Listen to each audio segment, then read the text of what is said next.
Alam mo ba na ang blue eyes don't exist? Welcome to Opto Facts. Facts I found out as an Opto student. Hi Wawabs! Yes, blue eyes technically don't exist. Alam natin na ang kulay ng mata is determined by the melanin or yung nagbibigay ng pigment sa ating mga skin. Ganun din yung pigment sa ating iris, di ba? So, pag maraming melanin, brown yung eyes natin. Pag kaunti yung melanin natin, green or hazel.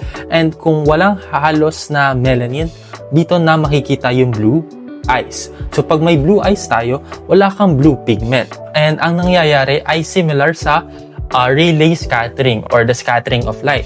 Yung same phenomenon na nag-e-explain kung bakit nagiging blue yung sky natin. So, yung light enters the iris, yung shorter wavelets like the blue scatters more. Kaya blue yung nagiging mata natin. Yung melanin sa iris actually serves as a protection against UV light.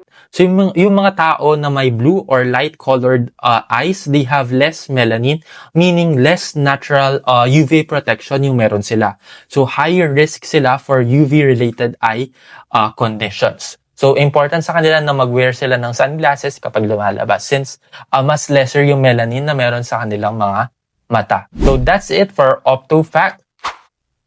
Love you!